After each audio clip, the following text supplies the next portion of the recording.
Eu não lembro exatamente quando começaram, mas sei que naquela noite eram 3h17. 3h17, como se o relógio me acordasse só para ouvir. As batidas vinham de trás da parede. 3 toques, sempre no mesmo ritmo. Às vezes, pareciam mais fortes, outras, suaves, quase como dedos pequenos tentando chamar minha atenção. A casa estava em silêncio, e o silêncio só fazia o som ficar mais claro. Levantei da cama, devagar, como se estivesse sendo puxada. O corredor estava escuro, mas eu não acendia luz. Não sei porquê. Fui seguindo o som. Cada passo, mais fundo na escuridão da casa, mais fundo dentro de mim. E então parei, diante da parede da sala. Uma parede lisa, branca, comum, mas por trás dela, algo batia. Algo ou alguém. Encostei o ouvido. O som parou. Um silêncio denso, vivo, como se me esperasse responder. Eu quis acreditar que era só a casa. Que casas antigas fazem barulhos, mas aquela batida tinha ritmo, tinha intenção. Aquela batida era para mim. A casa era grande demais para 2. Quando chegamos, o silêncio era tão profundo que eu sentia que ele preenchia o peito mais do que o próprio ar. Meu marido sorriu ao abrir a porta. Disse que o cheiro de madeira antiga tinha algo. Rick, eu apenas balancei a cabeça. A verdade é que não importava onde a gente estivesse. Depois do que aconteceu, tudo parecia oco. Perder um filho é como perder um futuro inteiro. E essa casa menos herdada de um parente distante que nunca conheci era nossa tentativa de colar os cacos. Fingir que o tempo curava tudo. Os primeiros dias foram normais. Os móveis. Limpamos os cantos. Algumas portas rangiam. Outras pareciam emperradas. A cozinha era pequena, mas aconchegante. O corredor do segundo andar, longo e sempre meio escuro. E havia um quarto. Um quarto que decidimos não usar. Fica ao lado do nosso, com janelas trancadas e caixas que ninguém quis abrir. Eu disse que era melhor de salão fechado. Ele entendeu. À noite, às vezes, ouvíamos a casa estalar. Ele dizia que era normal, que casas antigas se mexem com o frio. Mas eu sentia que ela estava acordando. Tinha algo nos cantos, algo nos espelhos. E dentro de mim, havia um vazio que não parecia meu. Comecei a passar mais tempo sozinha. Ele ia ao mercado, à cidade, e eu ficava, andando pelos cômodos, como se procurasse alguma coisa. Eu não sabia o que, mas sabia onde. A sala, a parede. Aquela parede, as batidas voltaram na 4ª noite, e dessa vez, pareciam vir de dentro de mim. Eu comecei a observar a parede, de dia, de noite. Às vezes passava horas ali parada, encarando o branco liso e sujo como se meus olhos conseguissem enxergar através. E então percebi um detalhe quase invisível.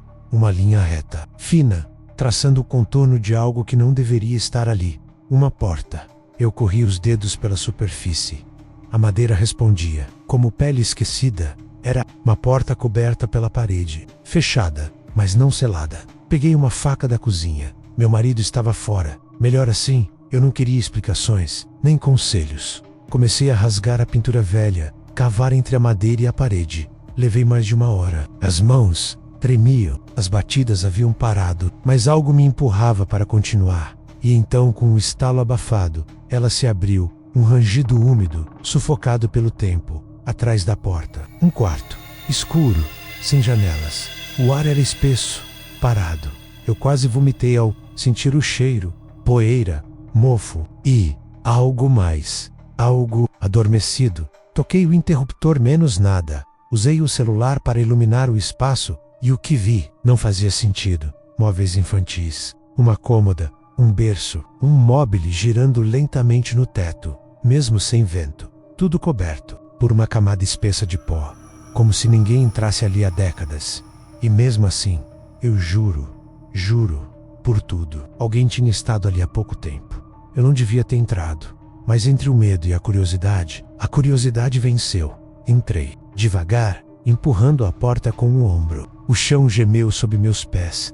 A luz fraca do celular revelava detalhes que congelaram meu sangue. Uma parede com marcas arranhões, pequenos, paralelos, como se unhas tivessem sido cravadas ali, repetidamente. O berço estava coberto por um cobertor, de crochê amarelado.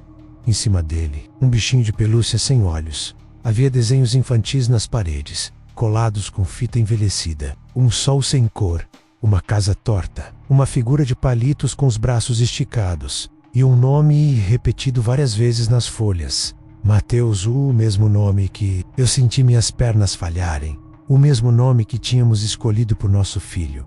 Recuei, tropeçando, bati o ombro na cômoda, espalhando poeira pelo ar, e foi aí que eu ouvi uma risada, baixa, fraca, vinda de dentro do quarto. Eu girei o celular em todas as direções, nada, mas a risada. Ela virou um sussurro, depois uma canção de ninar. Eu saí, bati a porta com força e empurrei um móvel contra ela.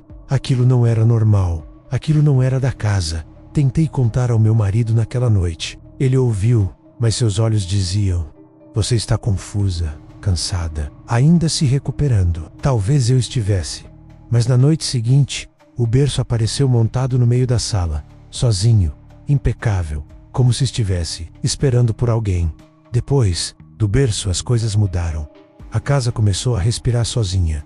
Luzes se acendiam sem razão. Objetos desapareciam e reapareciam em lugares que eu nunca tocaria. E as risadas se tornaram choros. Às vezes eu acordava e o som vinha do corredor. Um choro de bebê, fraco, quase sussurrado, como se me chamasse. Eu seguia o som, pé ante pé, sem saber o que buscava. E em certos momentos, eu o via, rápido, como um reflexo fora de lugar, uma sombra pequena passando pela porta, uma mãozinha no espelho, ou pior, no meu colo. Teve uma noite em que acordei com os braços em posição de abraço, como se eu tivesse dormido segurando algo, ou alguém. Fui ao sótão em busca de distração. Precisava encontrar qualquer coisa que explicasse aquilo. Entre caixas e álbuns antigos, encontrei uma pasta cinza, mofada. Dentro dela, documentos antigos, fotos, recortes de jornal. Uma criança desaparecida em 1987. Nome: Mateus Silva 3. Anos: último visto. Dentro daquela casa, a foto era em preto e branco. O menino sorria, de mãos dadas com uma mulher de rosto riscado. E mesmo na falta de cor, eu juro por tudo, os olhos dele eram os mesmos do ultrassom que eu guardava na gaveta da minha cômoda. Eu não conseguia respirar. A dor da perda voltava, mas agora misturada com outra coisa, com culpa e com uma pergunta que queimava como febre. E se ele nunca tivesse partido? Passei a noite revendo os recortes. Cada linha, cada foto, cada detalhe. Mateus Silva desapareceu do berço enquanto a mãe dormia no quarto ao lado.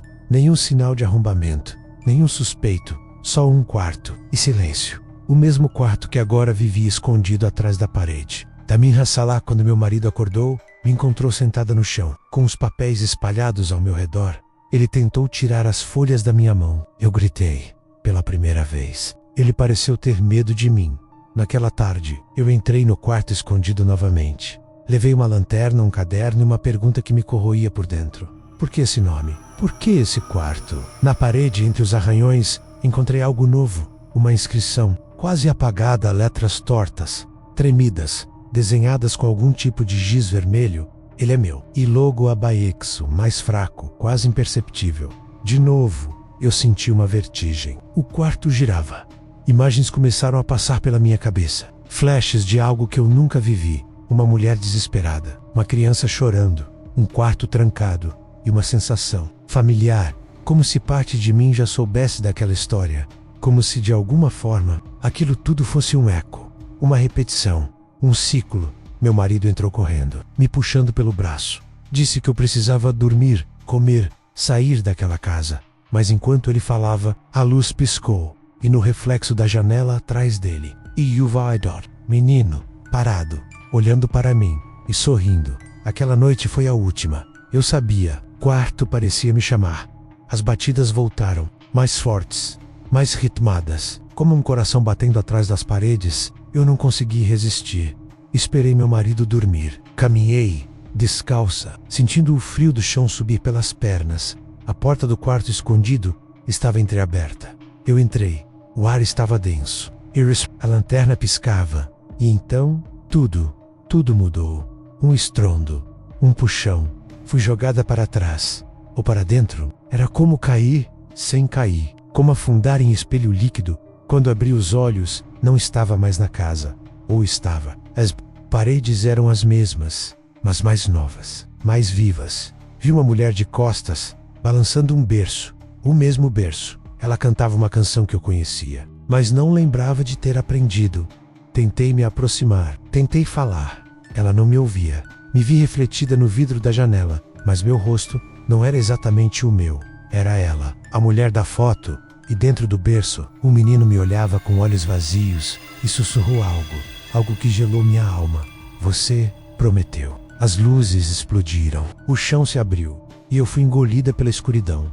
Acordei. A luz era branca, cega, por um instante. Pensei que estivesse morta, mas então ouvi os sons, monitores, passos apressados, vozes abafadas. Estava datada, braços amarrados, uma agulha no meu pulso, um hospital. Tentei falar, mas minha voz era poeira. Uma enfermeira entrou, me olhou com cuidado, como quem lida com algo frágil. Você está segura agora, ela disse, mas seus olhos, eles pareciam duvidar da própria frase. Perguntei do meu marido. Ela hesitou, disse que ele estava em observação. Perguntai da casa. Ela disse que não havia nenhuma casa, nenhum registro em meu nome. Eu pedi para ver meus pertences. Ela voltou. Minutos depois, com uma pequena caixa. Dentro estavam minhas roupas, uma aliança e um envelope pardo-moss trêmulas, coração em disparada. Abri. Era um exame, um ultrassom, com data de 3 dias antes. O nome da paciente era o meu. E ali, no centro da imagem, uma vida, informação, batendo presente.